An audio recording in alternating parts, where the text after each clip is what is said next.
O formigamento em sua pele não se explicou, entretanto, até ela focalizar melhor sua atenção um pouco à direita do SR. Paul quando então viu que Stefano olhava fixo para ela. Abriu a boca, tomada de surpresa e pânico. Ela sabia que agora, a qualquer instante, Stefano inventaria uma desculpa para sair da sala dos répteis e vir à sua procura, e ela nem sequer abrirá a mala. Depressa, já, o quanto antes, ela tinha que encontrar um meio de fazer sua gazua funcionar. Baixou os olhos para as pedras úmidas da rampa de entrada e em seguida ergueu-os para o fosco e amarelado sol da tarde. Olhou para as próprias mãos, sujas de poeira pelo trabalho de desmontar o plugue, e foi então que lhe veio uma ideia. De um salto, Violet voltou em disparada para dentro da casa como se Stefano já estivesse em sua perseguição, e passou como um relâmpago pela porta que dava para a cozinha.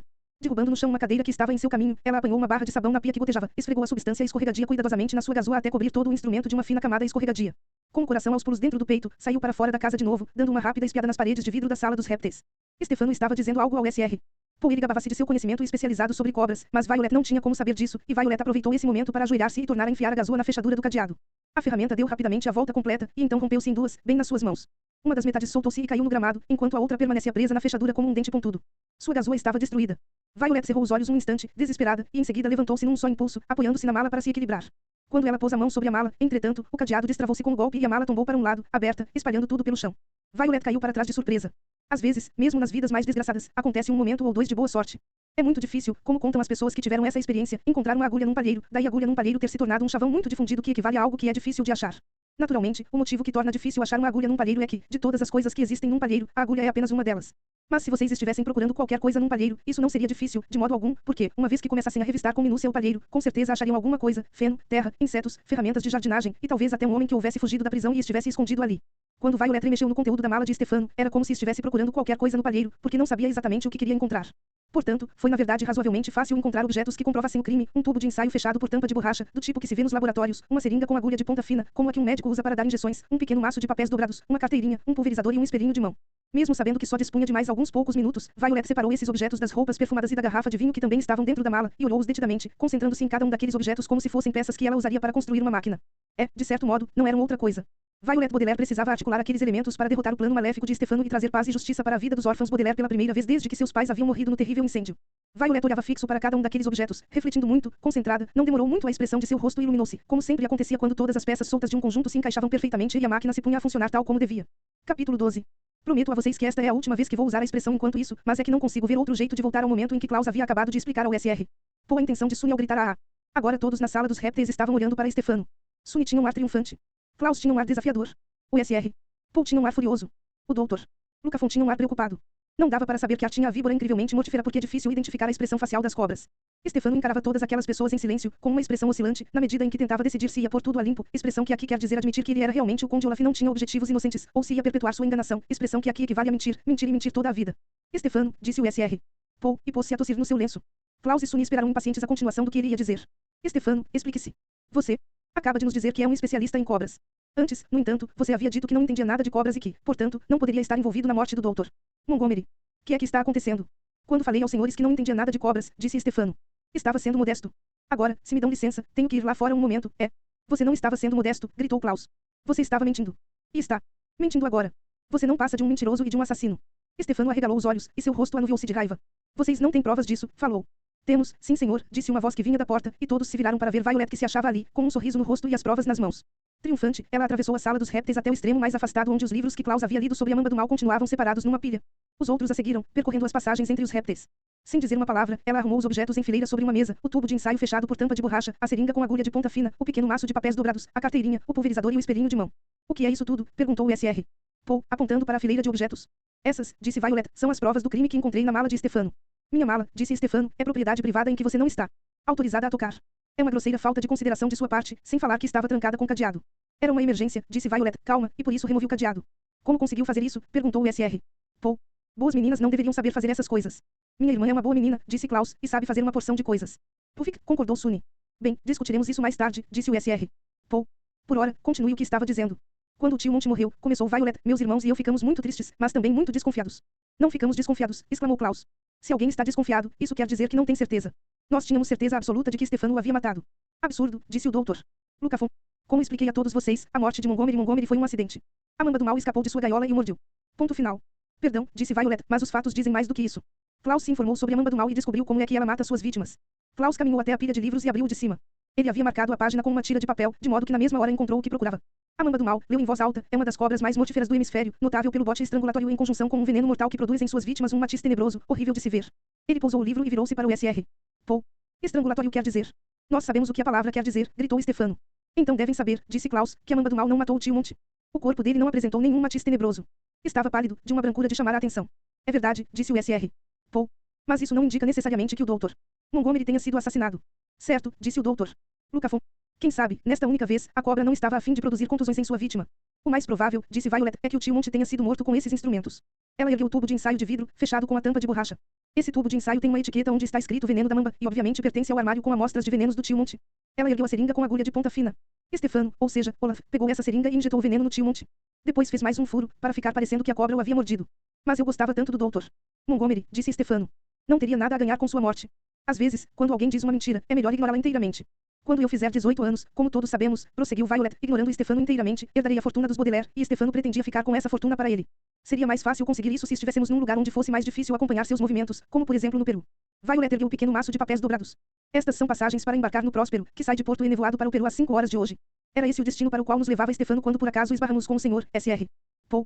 Mas o tio Monte rasgou a passagem de Stefano para o Peru, disse Klaus, parecendo confuso. Eu vi quando ele fez isso. É verdade, disse Violet. Por isso foi que ele precisou tirar o tio Monte de seu caminho. Ele matou o tio Monte. Violet parou um instante e estremeceu tomada por um arrepio. Ele matou o tio Monte e apanhou esta carteirinha. É o cartão de identificação do tio Monte como membro da Sociedade Herpetológica. Stefano pretendia se fazer passar pelo tio Monte, entrar a bordo do Próspero e escapulir conosco para o Peru. Mas não compreendo, disse o Sr. Poe. Como foi que Stefano conseguiu saber da fortuna de vocês? Porque na verdade ele é o Conde Olaf, disse Violet, exasperada de ter que explicar o que ela, seus irmãos e vocês e eu já sabíamos desde o momento em que Stefano chegou à casa do tio. Ele pode ter raspado a cabeça, depilado as sobrancelhas, mas a única maneira de se livrar da tatuagem no tornozelo esquerdo era com esse pulverizador e com esse espelhinho de mão. Ele espalhou maquiagem por cima do tornozelo para esconder o desenho do olho, e aposto que, se esfregarmos o lugar com um pano, vamos ver a tatuagem aparecer. Isso é absurdo, exclamou Stefano. Veremos, respondeu o Sr. Poe. Quem tem um pano? Não tenho, disse Klaus. Eu também não, disse Violet. Galil, disse Sunny. Bem, se ninguém tem um pano é melhor esquecer tudo, disse o doutor. Lucafon, mas o Sr. Poe levantou um dedo para dizer-lhe que esperasse. Para alívio dos órfãos Baudelaire, ele puxou do bolso o seu lenço.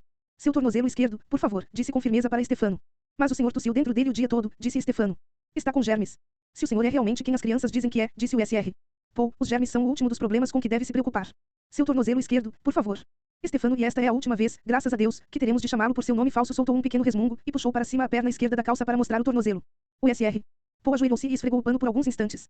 No começo, nada parecia acontecer, até que, como o sol que brilha através das nuvens ao fim de um terrível temporal, o contorno meio apagado de um olho fez sua aparição. E foi se mostrando cada vez mais evidente, mais nítido, o desenho tão pronunciado como quando os órfãos tiveram o primeiro contato com ele, no tempo em que moravam com o Conde Olaf. Violet, Klaus e Sunny olharam todos para o olho, e o olho respondeu ao seu olhar. Pela primeira vez em suas vidas, os órfãos Baudelaire sentiram-se felizes em vê-lo. Capítulo 13. Se este fosse um livro para entreter crianças pequenas, vocês sabem o que viria a seguir. Desmascarada a identidade e desmascarados os planos maléficos do vilão, a polícia entraria em cena e o poria na cadeia para o resto de sua vida, enquanto os valentes garotos iriam festejar com uma pizza e viver felizes para sempre. Mas este livro trata dos órfãos Baudelaire, e vocês e eu sabemos que a probabilidade de essas crianças desgraçadas viverem felizes para sempre é quase a mesma de o tio Monte ressuscitar.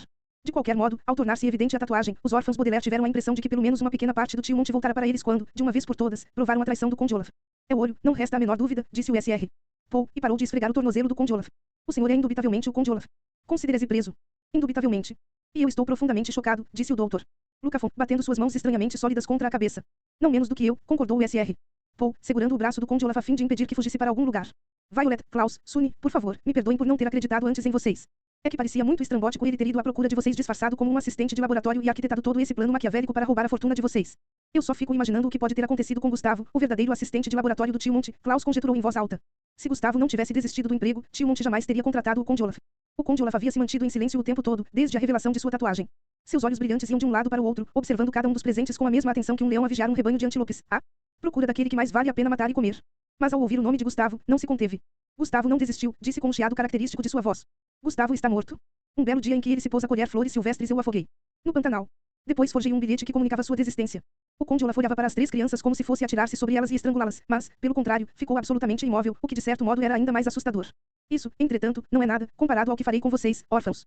Vocês ganharam essa etapa do jogo, mas voltarei para pôr a mão na fortuna e na preciosa pele de vocês. Não se trata de um jogo, homem abominável, disse o Sr. Poe. Jogo é dominó, polo aquático. Assassinato é um crime, e você pegará cadeia por ele. Vou agora mesmo levar você para a delegacia de polícia na cidade. Droga. Não posso. Meu carro está destruído. Tudo bem, levo você no jipe do doutor Montgomery, e vocês, crianças, me sigam no carro do doutor Lucafon. Finalmente vocês vão poder ver como é o carro de um médico. Seria mais fácil, disse o doutor Lucafon, colocar Stefano no meu carro e as crianças irem no jipe. Afinal de contas, o corpo do doutor Montgomery está no meu carro, de modo que não sobra espaço para as 3 crianças. Bem, disse o SR. Paul, eu não queria desapontar as crianças depois de terem passado por tudo o que passaram. Podemos remover o corpo para o jipe e então. Não estamos nem um pouco interessados no interior do carro de um médico, disse Violet, impaciente. Inventamos isso só para não nos vermos encurralados sozinhos com o Conde Olaf. Vocês não deviam inventar mentiras, órfãos, disse o Conde Olaf. Não creio que o senhor possa dar lições de moral às crianças, Olaf, disse o SR. Paul austeramente. Pois bem, doutor. Lucafon, leve-o ao senhor. O doutor. Lucafon segurou o ombro do Conde Olaf com uma de suas mãos estranhamente rígidas e conduziu à saída da sala dos répteis e depois à saída da casa, parando junto à porta da frente para dar ao SR. Paul e as crianças um sorriso pouco natural. Diga adeus aos órfãos, Conde Olaf, disse o doutor. Lucafon. Adeus, disse o Conde Olaf. Adeus, disse Violet. Adeus, disse Klaus. O SR. Paul tossiu no seu lenço e fez sem muita vontade um meio aceno para o Conde Olaf, a título de adeus. Mas Sunny não disse nada. Violet e Klaus baixaram os olhos para ela, surpresos de que não houvesse falado It. Ou qualquer das várias palavras que tinha para dizer adeus. Sunny, no entanto, estava encarando o doutor. Lucafon com um olhar de determinação e, em coisa de um instante, deu um salto no ar e mordeu-a na mão. Sunny, exclamou Violet, e já ia pedir desculpas pelo comportamento da irmã. Quando viu a mão do doutor. Lucafon soltar-se do braço e cair no chão.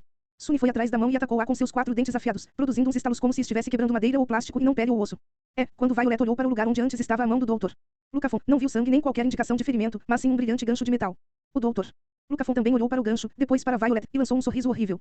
O Conde Olaf também sorriu e no mesmo instante os dois dispararam porta afora. O homem com as mãos de gancho, gritou Violet. Ele não é médico. É um dos capangas do Conde Olaf. Instintivamente, ela fez no ar o gesto de agarrá-los, mas foi até a porta da rua e viu que os dois já iam longe, passando a toda velocidade pelos arbustos em forma de cobras. Pega, gritou Klaus, e os 3 Baudelaire se dispuseram a perseguir os fugitivos. Mas o SR. Paul colocou-se à frente deles, bloqueando a passagem. Não, exclamou ele. Mas é o homem com as mãos de gancho, gritou Violet. Ele e Olaf vão escapar. Não posso permitir que vocês corram atrás de 2 criminosos perigosos, respondeu o SR. Paul. Sou responsável pela segurança de vocês e não vou deixar que sofram nenhuma agressão. Então vá o senhor atrás deles, gritou Klaus. Mas depressa. O SR. Paul deu os primeiros passos para fora da porta, só que parou ao ouvir o ronco de um motor de automóvel dando a partida. Os 2 patifes tinham chegado ao carro do doutor Lucafon e já estavam se afastando. Entre no jipe, exclamou Violet. Vá atrás deles. Um homem não se envolve em perseguições de carros. É trabalho para a polícia. Vou já telefonar para o posto policial, talvez eles consigam bloquear a estrada. Os jovens Baudelaire viram o SR. Paul fechar a porta e correr para o telefone, e sentiram-se arrasados. Sabiam que não adiantaria nada. Quando o SR. Paul acabasse de explicar a situação para a polícia, o Conde Olaf e o homem com as mãos de gancho já teriam desaparecido havia muito. Subitamente exaustos, Violet, Klaus e Sunny caminharam até a enorme escada do tio Monte e sentaram-se no degrau mais baixo, ouvindo o som amortecido do SR. Paul a falar ao telefone. Eles sabiam que tentar encontrar o Conde Olaf e o homem com as mãos de gancho, sobretudo depois que escurecesse, seria como procurar uma agulha no palheiro. Apesar da ansiedade pela fuga do Conde Olaf, os 3 órfãos devem ter dormido por algumas horas, pois quando se deram conta já havia anoitecido e eles continuavam ali no degrau. Alguém havia posto um cobertor para agasalhá-los, e, ao se espreguiçar, eles perceberam a presença de 3 sujeitos de macacão que saíam da sala dos répteis carregando alguns dos animais nas gaiolas. Atrás deles caminhava um gorducho num terno xadrez de cores berrantes, que parou quando notou que os garotos estavam acordados. Ei, meninos, disse o gorducho com uma voz retumbante. Desculpem se acordei vocês, mas minha equipe tem que andar depressa. Quem é você? Indagou Violet. É perturbador adormecer durante o dia e acordar à noite. Que é que vocês estão fazendo com os répteis do tio Monte? Perguntou Klaus. Também é perturbador descobrir que a pessoa dormiu numa escada, e não numa cama ou num saco de dormir. De que Snick? Perguntou Sunny. É sempre perturbador e não dá para entender por que cargas d'água uma pessoa escolhe um terno xadrez. Meu nome é Bruce, disse Bruce. Sou o diretor de marketing da Sociedade Herpetológica. Seu amigo SR. Paul telefonou-me para que eu viesse resgatar as cobras agora que o doutor Montgomery faleceu. Resgatar quer dizer levar embora, ponto. Nós sabemos o que quer dizer resgatar, falou Klaus, mas por que é que vocês estão levando os animais? Para onde eles vão? Bem, vocês 3 são os órfãos, não é mesmo? Vocês vão se mudar para a casa de outro parente que não vai deixar vocês desamparados como aconteceu com a morte do doutor Montgomery. E é preciso que alguém cuide dessas cobras, por isso elas vão ser transferidas para outros cientistas, para jardins zoológicos, para asilos de idosos. Não encontrando quem possa cuidar delas, em último caso, a gente dá cabo delas. Mas elas fazem parte da coleção do tio Monte, exclamou Klaus. Ele levou anos para encontrar todos esses répteis. Vocês não podem simplesmente atirá-los ao vento. É como tem que ser, disse Bruce querendo evitar atritos. Ele continuava a falar em voz muito alta, sem motivo aparente. Víbora, gritou Sunny, e começou a engatinhar na direção da sala dos répteis. O que minha irmã quer dizer, explicou Violet, é que ela fez amizade com uma das cobras. Será que poderíamos levar conosco pelo menos uma delas, a víbora incrivelmente mortífera? Minha primeira resposta é não, disse Bruce. O tal do Paul falou que todas as cobras nos pertencem. Minha segunda resposta é, se vocês pensam que eu vou deixar crianças pequenas chegarem perto da víbora incrivelmente mortífera, deem um tempo. Mas a víbora incrivelmente mortífera é inofensiva, disse Violet. Seu nome é inapropriado. Bruce coçou a cabeça, é o que? Isso quer dizer que é um nome enganador, um nome errado, explicou Klaus. Foi o tio Monte quem a descobriu, e por isso tinha que lhe dar um nome. Mas esse cara tinha fama de ser brilhante, disse Bruce. Enfiou a mão num bolso do paletó xadrez e retirou um charuto. Dar a uma cobra um nome errado não me parece brilhante. Parece uma idiotice. Mas, também, que é que se pode esperar de um homem cujo próprio nome era Montgomery? Não é correto, disse Klaus, troçar assim do nome de uma pessoa. Não tenho tempo para perguntar o que quer dizer troçar, falou Bruce. Mas se a garotinha ali quer dar adeus à víbora incrivelmente mortífera, é melhor que faça isso logo. Ela já está lá fora. Sunny começou a engatinhar em direção à porta da frente, mas Klaus ainda não tinha dado por encerrada a sua conversa com Bruce. Nosso tio Monte era brilhante, disse ele com firmeza. Ele era um homem brilhante, concordou Violet, e é essa imagem que guardaremos dele para sempre. Brilhante, gritou Sunny, continuando a engatinhar, e os irmãos sorriram para ela, surpresos por ela ter pronunciado uma palavra que todos podiam entender. Bruce acendeu seu charuto e deu uma baforada. Em seguida, deu de ombros. Que bom que é esse o sentimento que você tem por ele, garota, disse. Boa sorte para todos, seja lá onde for que vocês sejam enviados. Ele olhou para o vistoso relógio em seu pulso, e virou-se para falar com os sujeitos de macacão. Vamos indo. Em 5 minutos temos que estar outra vez naquela estrada que cheira gengibre. É raiz forte, corrigiu Violet, mas Bruce já tinha ido embora. Ela e Klaus olharam um para o outro e depois começaram a seguir Sunny até o lado de fora para dar adeus a seus amigos répteis. Mas, quando chegaram à porta, o Sr. Paul entrou na sala e bloqueou-lhes a passagem mais uma vez. Vejo que estão acordados, disse ele. Por favor, subam e vão dormir. Temos que estar de pé muito cedo amanhã de manhã. Só queremos dizer adeus à cobra, falou Klaus, mas o Sr. Paul balançou a cabeça.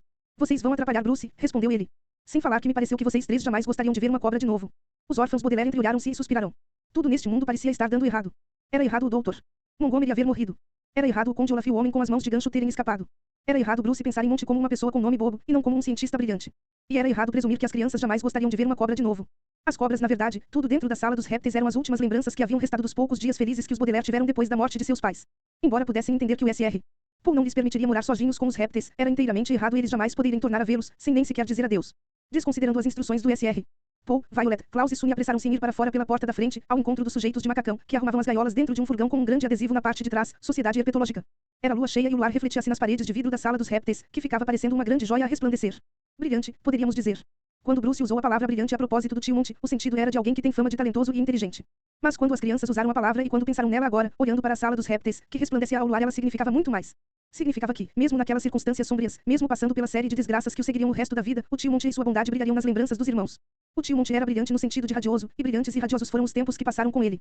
Bruce e seus auxiliares da Sociedade Herpetológica podiam desmantelar a coleção do tio Monty, mas ninguém jamais conseguiria desmantelar os sentimentos vividos pelos meninos quando pensavam nele. Adeus. Adeus, despediram-se os órfãos Baudelaire quando puseram a víbora incrivelmente mortífera no furgão. Adeus. Adeus, acenaram-lhe, e, embora a víbora fosse amiga especialmente de Sunny, Violet e Klaus viram-se chorando junto com sua irmã, e quando a víbora incrivelmente mortífera ergueu os olhos para vê-los, eles perceberam que ela também estava chorando, com pequenas lágrimas resplandecentes a rolar de seus olhos verdes. A víbora era brilhante também, e quando as crianças se entreolharam viram suas próprias lágrimas resplandecer. Você foi brilhante, Violet murmurou para Klaus, quando pesquisou as informações sobre a mamba do mal. Você foi brilhante, Klaus murmurou, retribuindo, quando apanhou as provas do crime na mala de Stefano. Brilhante, repetiu Sunny, e Violet e Klaus deram-lhe um abraço apertado. Até a mais jovem dos Baudelaire havia sido brilhante, ao desviar a atenção dos adultos com a víbora incrivelmente mortífera. Adeus. Adeus, despediram-se os Baudelaire com acenos para os répteis do tio Monty. Ficaram ali juntos ao luar, e continuaram acenando, mesmo depois que Bruce fechou as portas do furgão, mesmo depois de o furgão ter passado pelos arbustos em forma de cobras e ter seguido a rampa até o mau caminho, mesmo depois de ter dobrado uma curva e desaparecer no escuro. Fim do livro 2, inscrevam-se no canal.